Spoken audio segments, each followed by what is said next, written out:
Qué duda cabe que el crimen o los criminales no son los mismos de antaño con los de la actualidad. Tal vez suena un comentario de una persona que ha vivido mucho, pero en realidad el cambio del crimen en Chile ha sido muy notorio. Lo ha dicho el fiscal nacional respecto a lo que pasaba en la década del 2000, el 2010 incluso, versus lo que estamos enfrentando el año 2024.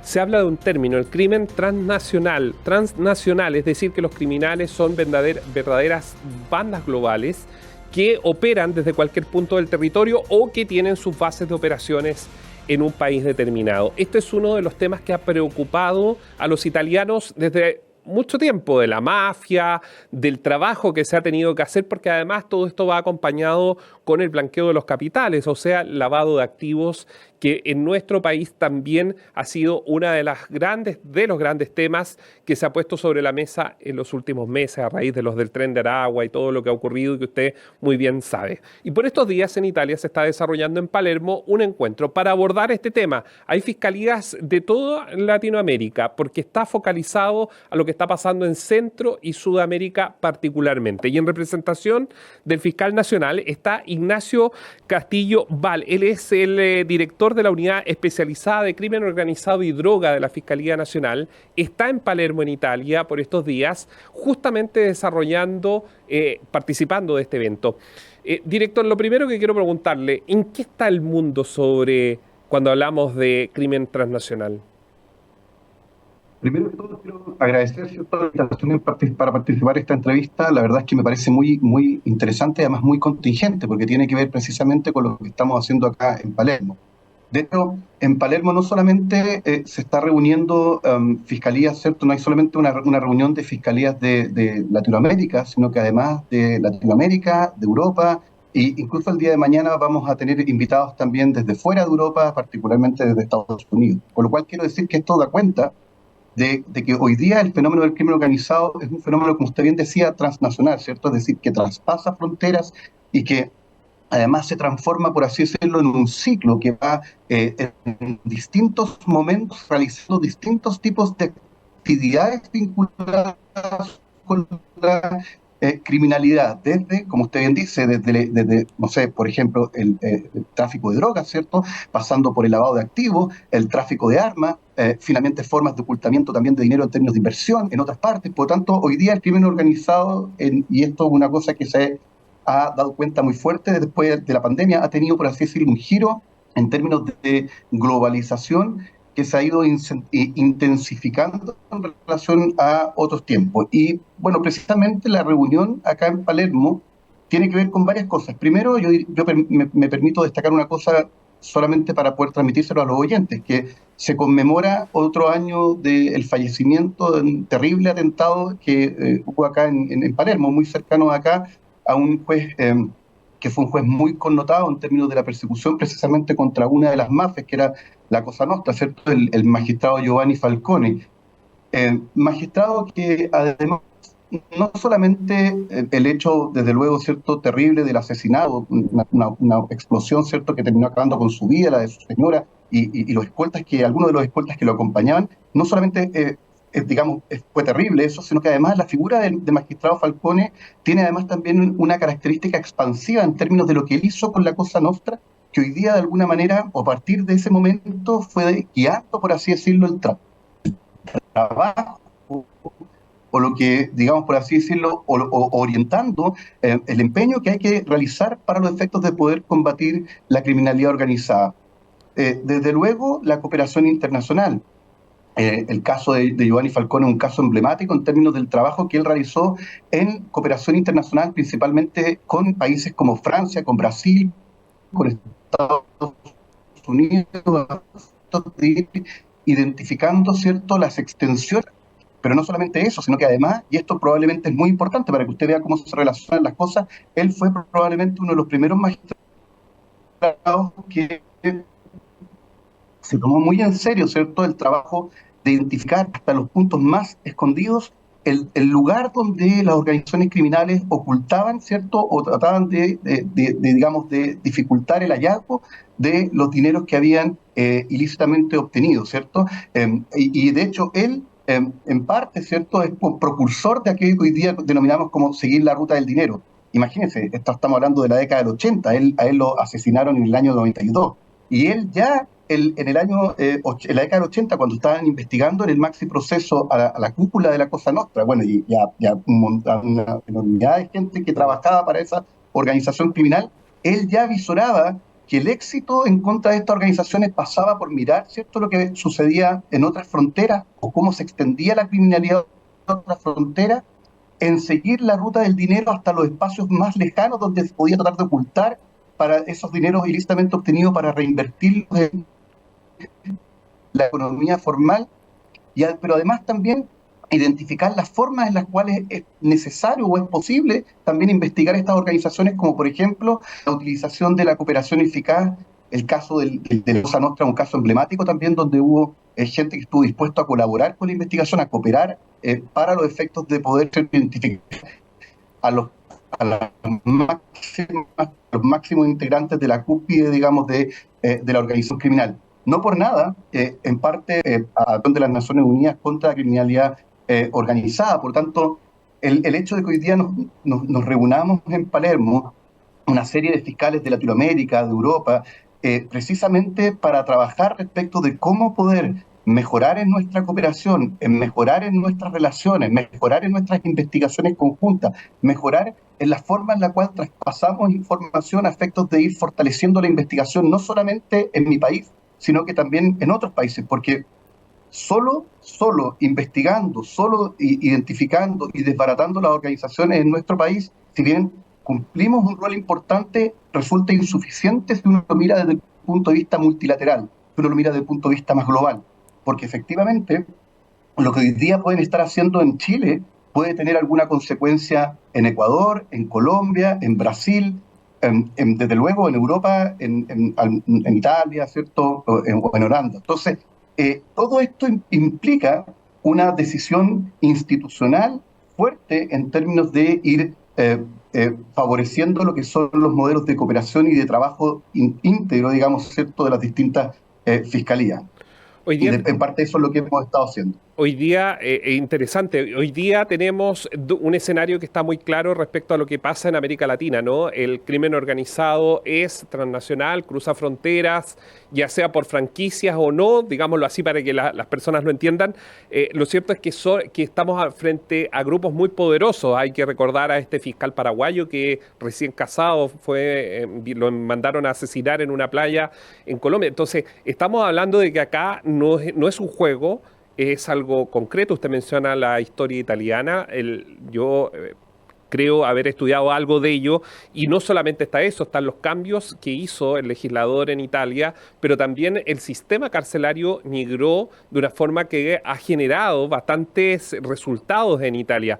Tal vez habría que ver todo este conjunto, es decir, no es solo la persecución penal que está de la mano de lo que hacen ustedes como Ministerio Público, sino que es el sistema el que tiene que enfrentarse a esta nueva realidad de criminales.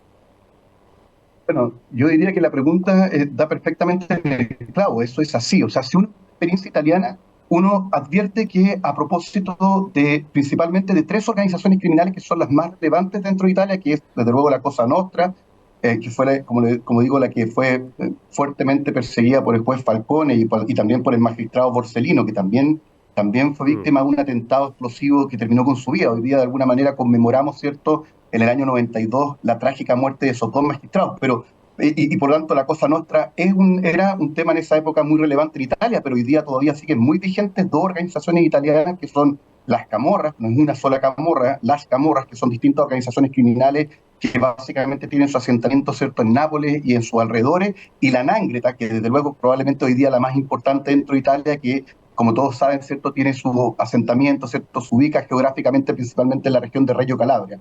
Entonces, cuando Italia enfrentó decididamente, y hay que recordar que la muerte de Falcone y Borsellino fue solamente dos de las muertes de centenarias de asesinatos, centenarios de asesinatos que hubo en esa época en Palermo, digamos, Incluyendo en la zona policías. de Sicilia, perdón, ¿cierto? O sea, hubo asesinatos de policías, de políticos, de personas vinculadas con la iglesia, jueces, ¿cierto? O sea, fue particularmente la década del 70 y 80 especialmente violenta acá en Sicilia. ¿E Italia qué hizo? Y permítame si me alargo un poquito en esto. Primero se lo definió los aspectos penales y básicamente lo que hizo fue modificar el Código Penal para reformar la estructura del tipo de organización criminal, creando un tipo penal que es el 416, que es hoy día el tipo penal de las asociaciones criminales de tipo mafiosas, ¿cierto? Yo diría en eso en Chile también hemos avanzado, ojo, a veces hay que mirar las cosas también con esa perspectiva. En Chile se modificó, digamos, se crearon dos leyes hace un año atrás, digamos, de manera bien reciente, que son la ley 21.575, que incluyó la criminalidad organizada en los delitos de drogas, ¿cierto? O sea, en el contexto del tráfico de drogas, pero sobre todo la 21.577, que propiamente modificó nuestro Código Penal, el chileno, a efectos de definir de una manera distinta lo que vamos a entender por organizaciones criminales, relajando, si usted me permite así, disminuyendo, por así decirlo, las exigencias que tenía nuestra antigua tipificación de la asociación ilícita para favorecer, ¿cierto?, la persecución de la criminalidad organizada. Por tanto, hay un aspecto que es importante, que es el aspecto de la codificación penal. Yo creo que, como le decía, hemos avanzado también en nuestro país.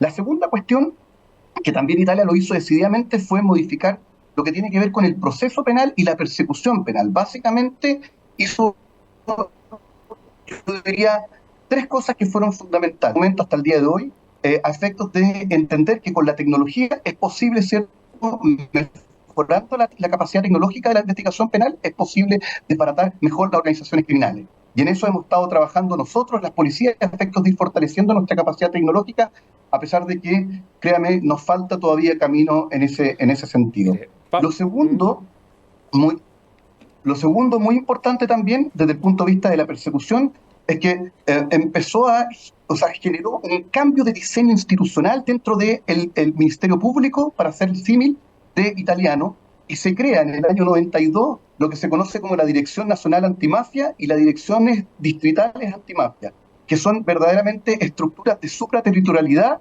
respecto de la persecución del crimen organizado. El año pasado, nuestro Congreso aprobó, ¿cierto?, un proyecto de ley para modificar la Constitución chilena, creando la Fiscalía Supraterritorial, y hoy día se acaba de presentar un proyecto de ley para efectivamente materializarla con los cambios de la ley orgánica del Ministerio Público, para que tengamos efectivamente una Fiscalía Supraterritorial que nos permita investigar de manera mucho más eficiente tanto los delitos de crimen organizado como los delitos de alta complejidad. Y por último, también es muy importante esto, se modificó de manera también de manera bastante importante lo que era la estructura de las policías.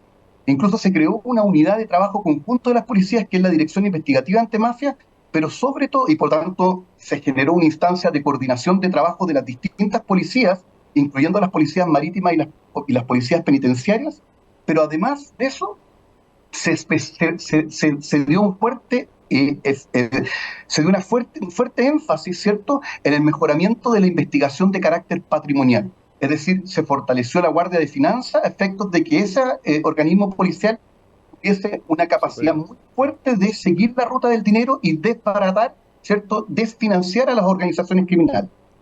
Y por último, que era lo que usted me mencionaba recién, también en el ámbito carcelario, en Italia se tomaron medidas bastante drásticas, ¿cierto?, que fue principalmente el régimen del 41 bis del sistema carcelario italiano, que es un modelo de encarcelamiento de extremo encierro, ¿cierto?, de extrema rigurosidad, de extrema segregación, que tiene un gran objetivo, que es el de disociar a los miembros, sobre todo los miembros apicales, los miembros de arriba de las organizaciones criminales, de la organización.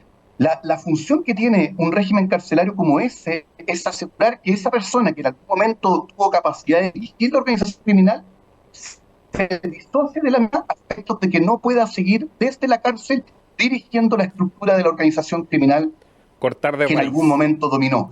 Ahora, hay que sacarla de raíz, como usted dice. Ahora, hay que decir, que no, de hecho, uno ha visto experiencias más o menos parecidas acá en Latinoamérica, pero hay que decir que el 41 bis italiano ha sido varias veces, ¿cierto?, cuestionado, tanto en los tribunales internos. La Corte Constitucional italiana ha hecho reiteradamente, con evidentemente ha declarado inconstitucional algunos aspectos de la ley, pero en lo grueso ha mantenido la constitucionalidad del 41 bis, Incluso el Tribunal Europeo de Derechos Humanos, al cual también se ha recurrido respecto al 41 bis, también ha considerado que es un régimen digamos, que se adecua a los estándares de derechos humanos internacional. Por tanto, nos parece a nosotros, y esto lo ha dicho el fiscal nacional, que todas estas medidas son, por así decirlo, son medidas respecto a las cuales uno puede mirar como reflejo, ¿cierto? Uno puede como experiencias que eventualmente pudiesen considerarse para nuestro país.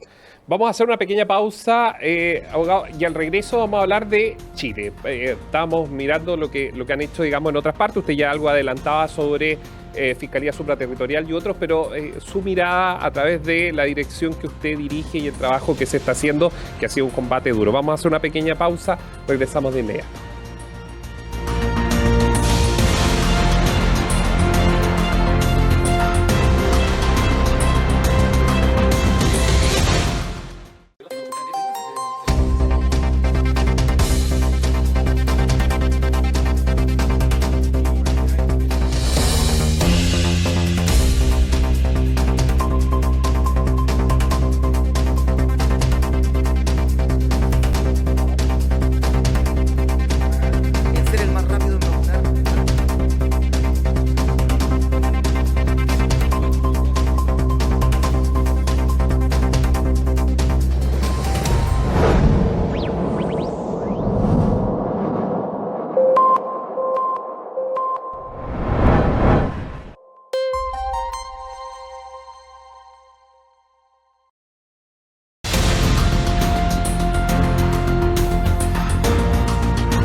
Conversamos con el abogado Ignacio Castillo, director de la Unidad Especializada en Crimen Organizado y Droga de la Fiscalía Nacional. Interesante lo que se está haciendo en otras partes del mundo, pero también lo que se hace en nuestro país. Acá, en este estudio y en BioBio, hemos seguido muy de cerca desde hace ya algún tiempo el trabajo que se ha hecho en la Fiscalía de Arica, que ha sido un trabajo de una verdadera pieza de un reloj, de esos relojes antiguos. ¿Por qué? Porque lo que pareció en algún minuto con críticas internas desde tener camionetas blindadas para la movilidad de los fiscales o tener recursos adicionales para poder tener agentes, etcétera, etcétera, maquinarias, tecnología, la verdad que ha dado resultados. En Arica ha dado resultados. Es decir, sí se necesitan también recursos, saber dónde ponerlos para que los resultados sean bajar la criminalidad y cuando esta pueda aumentar, poder individualizar dónde. Tal vez a escala sí. Santiago es 20 veces Arica, pero es un buen punto de partida respecto a lo que estamos viviendo, que es cómo el crimen organizado opera en nuestro país. Ignacio Castillo, estábamos hablando de ello. Es verdad, solo para hacer mención a lo de Arica, ahí ha habido un trabajo que se ha hecho como una pieza de relojería antigua, punto a punto, el trabajo detallado para poder de verdad, y no solo a un par de personajes, sino a la cúpula, poder desbaratarla, ¿verdad? Sin duda, yo diría, permítame hacer una reflexión, yo diría que si no fuese por el trabajo que se hizo en la Fiscalía de Arica, ¿cierto? Y también hay que ser justos también con la Fiscalía de Tarapacá, que ambas enfrentadas a un fenómeno que no era el fenómeno típico de nuestro país, ¿cierto? Que era un fenómeno sí que existía en Latinoamérica, que eran estos fenómenos de organizaciones, por así decirlo, criminales extremadamente violentas que buscaban en el control territorial el ejercicio, ¿cierto?, de su actividad ilícita y para ello eran capaces de hacer cualquier cosa, desde luego matar sin ningún tipo de piedad, ¿cierto? Probablemente el escenario que tendríamos hoy día en el país sería distinto, y en eso no hay sino que destacar el trabajo que hizo el fiscal regional de Arica, ¿cierto?, el fiscal Mario Carrera, básicamente porque lo que hizo fue tomar la decisión estratégica de trabajar en conjunto con la Policía de Investigaciones, ¿cierto?, a efectos de desbaratar esta organización y de perseguirla, ¿cierto?, sin contemplación, sin ningún tipo de relajo. Y para ello, desde luego, obviamente que había que contar con los recursos tanto tecnológicos como materiales que permitieran hacerlo. Pero permítame decir solo una cosa sobre algo que usted decía, sobre las medidas de seguridad. Yo tengo la impresión, o mejor dicho, tengo la convicción de que no hay medidas, por así decirlo, de seguridad respecto de nuestros fiscales y nuestras policías que sean suficientes para efectos de impedir, ¿cierto?, una tragedia que sería terrible, ¿cierto? Entonces, la verdad es que, es más, yo diría que nosotros como país nos falta dado el escenario de criminalidad organizada que tenemos, nos falta invertir más en el ámbito de la protección de nuestros fiscales y nuestras fiscales, ¿cierto? No tengo ninguna duda respecto de eso. Pero dicho eso, efectivamente, el trabajo que ahí se hizo de desbaratar la organización de los gallegos, el trabajo que se hizo en la Fiscalía de Iquique, y que hoy día está a puertas de iniciar un juicio oral respecto precisamente del grupo, digamos, del Tren de Aragua propiamente tal, implicó que de alguna manera, ¿cierto?, se resistiera el avance que tuvo estas organizaciones, que sin duda igual lo tuvo, eso no se puede ocultar, pero que efectivamente sufrió golpes realmente importantes en el norte, y eso pasa por varias cosas. Primero, por el trabajo interno, por el trabajo con las policías. Segundo, por el trabajo de Gendarmería. Acá hay un tema que uno no debería olvidar. Gendarmería va a cumplir en nuestro país en los próximos años un rol trascendental en el ámbito del control y la persecución de las organizaciones criminales. Por varias razones. Primero, porque estamos deteniendo y estamos, a través de los tribunales, desde luego, se están imponiendo las medidas cautelares y las condenas a efectos de ir desbaratando estas organizaciones criminales, pero esa gente va a estar presa.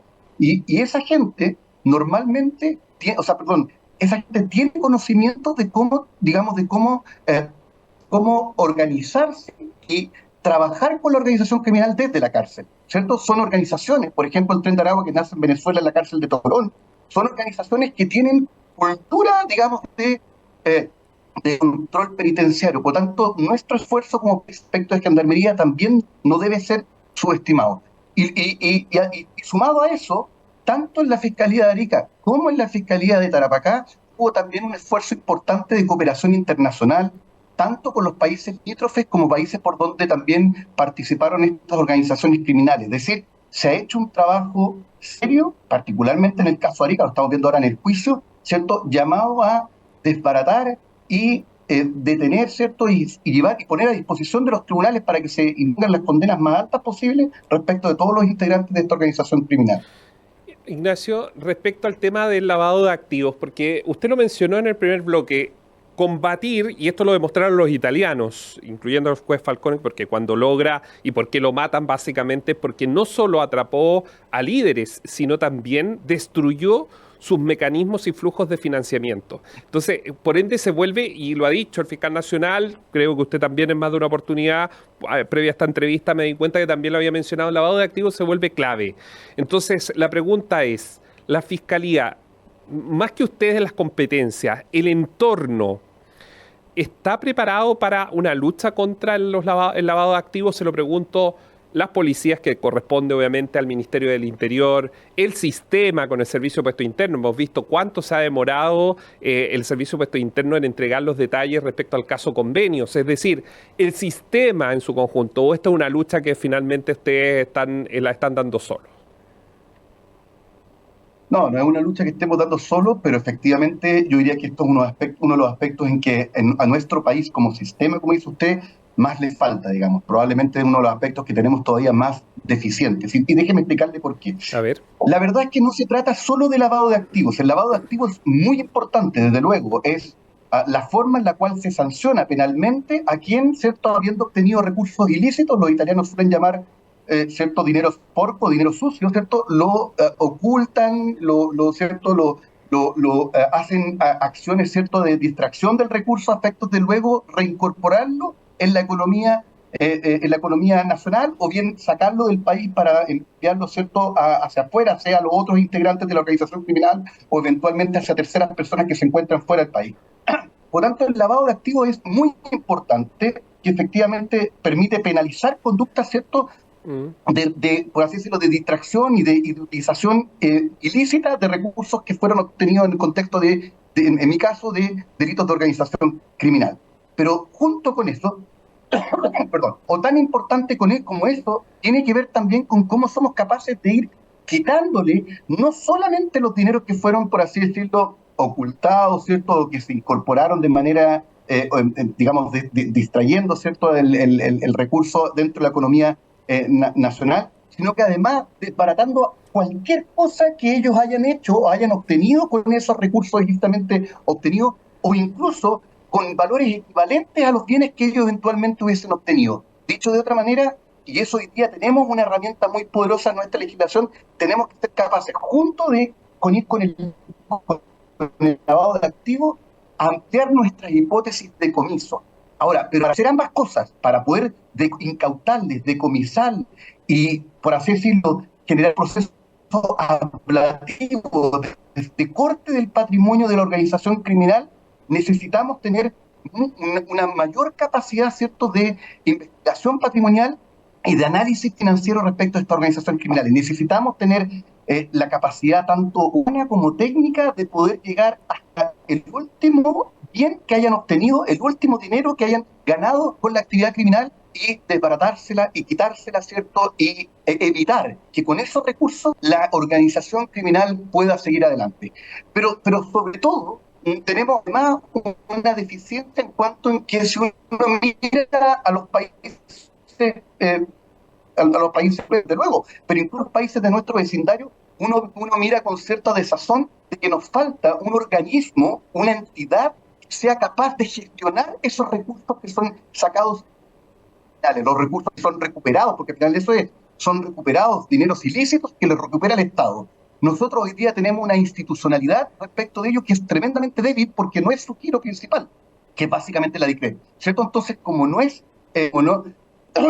su giro principal, no tiene mayores incentivos para los efectos de poder, ¿cierto?, impulsar también desde esa entidad una capacidad, digamos, de gestión de recursos. Si uno mira, incluso hemos hablado de la experiencia italiana, si uno mira la experiencia italiana, una de las principales instituciones que tienen en la lucha contra el crimen organizado es la institución que se encarga de gestionar y administrar los bienes que son obtenidos, ¿cierto?, a las organizaciones criminales. Y no solo eso, sino que además luego una parte de los mismos, también es otro aspecto en que estamos al debe en nuestro país, una parte de esos dineros que son obtenidos ilícitamente son invertidos, porque eso es, son invertidos en la persecución del crimen organizado, sea a través del uso de la tecnología, de equipamientos, de medidas de seguridad u otros. Es decir, tenemos todavía un espacio amplio para mejorar en este ámbito si queremos efectivamente seguir la ruta del dinero. Y todavía más, y usted tiene toda razón, hay hoy día un proyecto de ley que apunta a eso, pero creo que nos falta más todavía en términos de lograr que interagencialmente, es decir, las agencias que se dedican al ámbito financiero, ¿cierto?, al ámbito de la percepción financiera, que son básicamente la unidad de análisis financiero, ¿cierto?, servicio de impuestos internos, aduanas y otros, sean capaces de levantar información rápidamente que permita, ¿cierto?, que el Ministerio Público pueda seguir adelante con investigaciones, ya no solamente desde el punto de vista de la responsabilidad. Obvio que nos importa seguir y buscar la responsabilidad penal de cada uno de los integrantes de la organización criminal, pero junto con ello, junto con la responsabilidad individual, sacar también, ¿cierto?, buscar el componente patrimonial dentro de la organización criminal y desfinanciar a las mismas. Ignacio, se nos acaba el tiempo interesante, lo vamos a dejar invitado. Hemos tenido ahí algunos problemas de la señal, obviamente, en Palermo, lo cual demuestra que en Chile es buena la internet. Lo vamos a dejar invitado para que más adelante también conversemos. Yo creo que es muy interesante el tema, sobre todo cuando hablamos de lavado de activos y de las bandas criminales, más allá de los eslóganes o de los grandes nombres, sino de cómo operan y cuál es la visión que tienen ustedes desde la Fiscalía Nacional respecto a esto. Sirve también para sensibilizar no solo a la opinión pública, sino también a la política. Muchas gracias. Le enviamos un abrazo a la distancia. Yo encantado de poder participar otra vez presencialmente. También me di cuenta de que había más de algún problema con la señal, así que le pido disculpas a los oyentes y bueno, a los televidentes en este caso, si es que eso impide entender bien, pero estoy muy a su disposición si considera que puedo ir a la entrevista personalmente. Sí, yo creo que vamos a volver a abordar esto porque claramente es un tema que está en la palestra. Le enviamos un abrazo, que esté bien. Ahí ustedes escuchaban a Ignacio Castillo, director de la Unidad Especializada de Crimen Organizado y Droga, abordando un tema que, por cierto, ha estado en la palestra en nuestro país y que es muy interesante y que por estos días también se está ventilando a nivel regional, pero en Italia, sobre el trabajo que se ha hecho allí y lo que podría utilizarse como base para el trabajo en nuestro país.